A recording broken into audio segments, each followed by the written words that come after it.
Guys, welcome back to my channel. কেমন আছো সবাই? আশা করছি সবাই খুব ভালো আছো, আর আমিও বেশ ভালো আছি। আর শরীরটা দুদিন খুব খারাপ ছিল, তো এখন মোটামুটি ঠিক আছে। আর কালকে তো মায়ের বাড়ি থেকে চলে এসেছি। আর সকালবেলা আজকে একটু কাঁচা ধোয়া আছে, আর ঘরটাও ভাবছি একটু ঝাড়বো, কিন্তু প্রচণ্ড দেরি হয়ে গেছে উঠতে, 10টা বাজে এখন। এদিকে ছেলেকেও তুলবো, একটু উঠে উঠে গেছে আর কি, জেগে গেছে। হ্যাঁ মা। আর ওর বাবা বাজারে গেল এইমাত্র। এবার ঝটপট করে কাজে হাত দেবো, কেন কখন যে কেচে ধুয়ে উঠবো জানি না। ঘরটাও প্রচণ্ড ঝুল পড়েছে, সেই জন্য ভাবলাম আজকেই একবারে সেরে নিই, ঘরটা ঝেড়ে তারপরে চাদরটা তুলবো আর কি। সেই জন্যে একবারেই কাজগুলো রয়েছে, আর অনেক কাজ রয়েছে। সকালেরও কোনো কাঁচা দেওয়া হয়নি, কোনো কাজও হয়নি। এখন ছেলেকে তুলে আগে খাওয়াবো, তারপরে আমি দুটো খেয়ে একবারে কাজে হাত দেবো। তো চলো দেখতে থাকো। প্রথমেই ছেলেকে দেখো আগে তুলে দিয়েছি, দিয়ে ওকে একটু পরিষ্কার করে দিই, মুখটুকগুলো ধুয়ে দিলাম। এরপরে ওকে একটুখানি খাইয়ে দেবো। আগে মুখটুক ধুয়ে একটু জল খাইয়ে দিই ওকে, খালি পেটে। ওর অভ্যাস হয়ে গেছে একদম ছোটোর থেকেই এটা। তো ওকে আগে জলটা হাতে দিয়ে আমি দুটো বালিশের ওয়ার একটু খুলে নিচ্ছিলাম, তার মধ্যে মনে পড়লো না ওকে আগে একটু খাইয়ে দিই, কারণ অনেকটাই বেলা হয়ে গেছে, প্রায় 11টা বাজতে যায়। তো ওকে আগে খাইয়ে দিয়ে তারপরে আমি দুটো খাবো।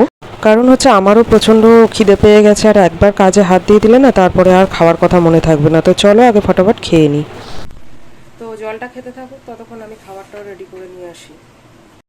ছেলেকে তো খাইয়ে দিলাম, তারপরে আমি একটুখানি এই যে সিমইয়ের পায়েস আর এই মুড়ি নিয়ে বসেছি। সিমইটা কালকে রাত্রেবেলা আমার শাশুড়ি করেছিল, তো ভীষণ পায়েস খেতে ইচ্ছে করছিল, তাই বললাম একটুখানি করো। তো সেটা দিয়ে মুড়ি খেয়ে নিলাম, তারপরে হাত দেবো এবার ঘরের কাজে।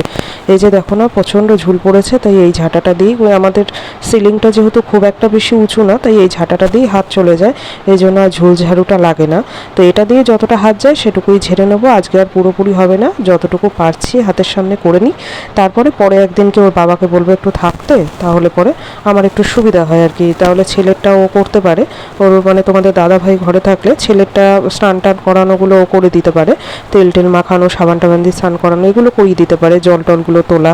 হ্যাঁ, তাহলে আমার একটু সুবিধা হয়, ঘরটরগুলো একটু ঝাড়া পোছা করতে পারি আর কি। তো আজকে যাই হোক ও নেই, ও কাজে চলে গেল যেহেতু, তো আমাকে একা একাই সব করতে হবে। তাই যতটুকু পারছি একটু করে নিই। আর ফটো টটোগুলো যেন অনেক দিন ধরে আর কি খুলে পরিষ্কার করা হয় না, সেই জন্য ভাবলাম কি আজকে একটু কলিন দিয়ে সব পরিষ্কার করে লাগাই একবারে। আর কি হয়েছে জানো তো, আজকে নাকটা আমার বন্ধ থাকাতে না একটু অসুবিধা হচ্ছে কথা বলতে। মানে তোমরাও হয়তো আমার আওয়াজটা শুনে বুঝতে পারবে যে আমার একটু প্রবলেম হচ্ছে। ওষুধ খাচ্ছি, এমনি সর্দি পড়াটা একটু বন্ধ হয়েছে, কিন্তু ওই নাক টাকগুলো একটু জাম আছে, কথাটা একটু আটকে যাচ্ছে, এই একটু প্রবলেম হচ্ছে আর কি। তো যাই হোক, যতটুকু পারছি আর কি করে নিই। এই যে এই ওয়ার্ড্রপটাও আমার খোলা হয় না, বহু দিন হয়ে গেছে। এইটার উপরে না উঠতে গেলে একটু ওই মই টইগুলো লাগে, বা একটা টেবিল বা একটা চেয়ার লাগে। তো ওটার উপরে আমি তো আর উঠতে পারি না, তোমাদের দাদাভাই উঠেই পরিষ্কার করে। তো সেটাও খোলা হচ্ছে না, বহুদিন হয়ে গেল। প্রচণ্ড ঝুল রয়েছে ভিতরে, ঝুল পড়ে রয়েছে। তো যাই হোক, যবে পারবো দেখি কবে পারি ওটা পরিষ্কার করতে। তারপরে এই যে ঝাড়া টাড়া হয়ে গেল, আর এরপরে আমি একটু বিছানাগুলো ঝেড়ে নিই। চাদরটা আজকে কাচবো, গরম জল করে রেখেছি, ভেজাবো এখন গিয়ে। চাদরটাও তুলে দিলাম। আর এই ব্যানার ট্যানারগুলো, প্লাস্টিকগুলো একটু পেতে রাখতে হয় ছেলের কারণে। কারণ হচ্ছে ছেলে এখনও টয়লেট করে ফেলে, যেহেতু বিছানায় ওটা এখনও বোঝে না। তো সেই জন্য এর আগে দুটো প্লাস্টিক ছিঁড়ে গেছে, দুটো প্লাস্টিক পাতা হয়েছে, ও যবে হয়েছে আর কি, জবের থেকে। তো সেই তবের থেকেই আর কি প্লাস্টিক পেতে পেতেই ওকে আর কি শোয়ানো হতো। তো প্লাস্টিকগুলো ছিঁড়ে গেছে। তারপরে আমি ভাবলাম কি ব্যানারগুলোকে পেতে পেতেই নষ্ট করে ফেলি, ব্যানার অনেকগুলো রয়েছে, তো এখনও 2-3টে রয়েছে। তো এটা ছিঁড়ে গেছে, এরপরে একটু চেঞ্জ করে দেবো আর কি। তো আজকে এটাই পেতে দিলাম, যেহেতু তাড়াহুড়োর সময়, এখন আর চেঞ্জ করে ওই ছাদের উপর থেকে এনে ধুয়ে তারপরে আর পাতার মতো সময় নেই। তো আজকে এটা দিয়েই হয়ে যাক, এটা পেতে দিলাম। এটার উপরেই চাদর টাদর পেতে দিই, পরে এক সময় ওটা ধুয়ে টুয়ে রাখলে পরে আবার এটা চেঞ্জ করে ওইটা পেতে দেবো।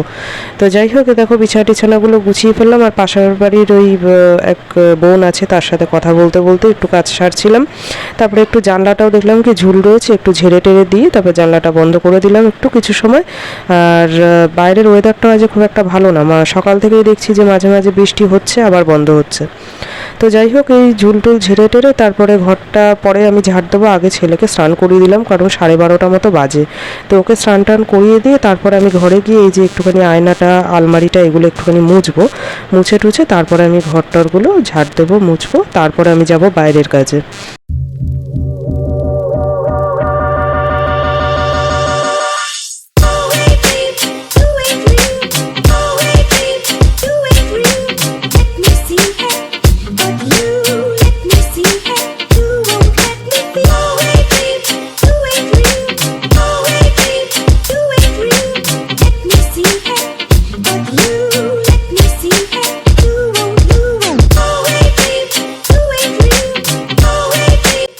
তারপরে কাজকর্ম সেরে টেরে চলে এলাম ঘরে, মাথা টাথা ঘষেছি। আর এখন কটা বাজে জানো?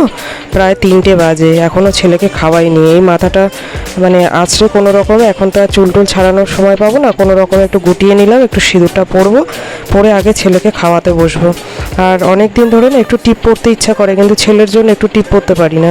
তো আজকে একটা দেখলাম যে ওখানে পরেই ছিল, মানে শোকেসের মধ্যে, তো সেখান থেকে নিয়ে একটু পরে নিলাম। আর এই যে ছেলের জন্য আজকে আলু সিদ্ধ ভাত আর মসুর ডাল সিদ্ধ, একটা ডিম সিদ্ধ দিয়ে, এটা দিয়েও আজকে ভাত খাবে। খাওয়া দাওয়া করে চলে এসেছি।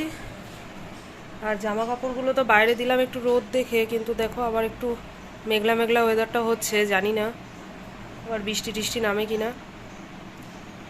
তো ছেলেকে এবার একটু ঘুম পাড়াবো, আমি একটু শোবো। তো চলো আবার দেখা হচ্ছে বিকেলে। তারপর চলে এলাম সন্ধ্যাবেলায়। এই আমি একটু শুয়েই ছিলাম, আমি তো আর ঘুমাই না, তো একটু শুয়ে শুয়ে মোবাইলটা ঘাঁটছিলাম। আর এখনও ছেলে আর বাবা, মানে তোমাদের দাদা ভাই আর আমার ছেলে দুজনেই এখন ঘুমাচ্ছে। তা আমি একটু চুল টুলগুলো বেঁধে নিয়ে এই জামা কাপড়গুলো ভাঁজ করছি। এগুলো গতকাল কেচে যেগুলো মেলেছিলাম শুকায়নি, তো সকালবেলা একটু রোদে দিয়েছিলাম। তো সকাল থেকে তো আর ভাঁজ টাজ করার সময় পাইনি আজকে কাজের চাপে, তো এখন আর কি এগুলো ভাঁজ করছি। আর দেখো গুটিয়ে রেখে দিয়েছিলাম বলে না একটু কুচড়ে কুচড়েও গেছে। তারপরে বসে বসে আমি এই বালিশের ওয়ারগুলো ভরছিলাম আর ওদের সাথে একটু কথা বলছিলাম, ডাকছিলাম যে ওঠ, সন্ধ্যা হয়ে গেছে, আর কখন খাবে, প্রায় 7টা মতো বাজে। আজকের সময় মতো কিছুই হয়নি, ওরাও ঘুমিয়েছে প্রায় তখন 4:30 5টা বাজে। সেই জন্য আর উঠতেও পারছে না, একটু দেরিও হয়ে গেছে। তো আমি ওদেরকে ডাকছিলাম আর বালিশের ওয়ারগুলো ভরছিলাম। আর ওর বাবাকে বললাম ছেলেকে একটু তোলো, ওকে খাওয়াবো কখন, প্রায় 7টা বাজে। তো ওর বাবাও একটু পিছনে লাগছিল, ওর তুলছিল, আর আমি ওদের সাথে একটু মানে হাসি ঠাট্টা করছিলাম। আর এদিকে আমার কাজগুলো সারছিলাম, এই আর কি। পুঙ্গুলু ডুঙ্গুলু পুঙ্গুলু উদু উদু কে গবে শান্তা পাখি মা উদু করবে না, উদু করবে না, উঠবে উঠবে এখন, এখন উঠবে না, একটু ঘুনু হবে কি ঘুমু হবে শান্তা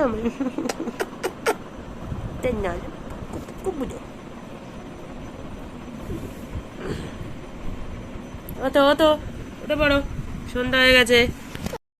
তোমাদের দাদাভাইকে বলেছিলাম যে কাজে যাওয়ার সময় আমাকে একটু ফুচকা এনে দিয়ে যেও, তো সেটাই এনে দিয়ে গেছিলো, সেটাই এখন খাচ্ছিলাম। তারপরে খেয়ে টেয়ে উঠে চিন্তা করবো যে রাত্রে কী রান্নাবান্না হবে না হবে।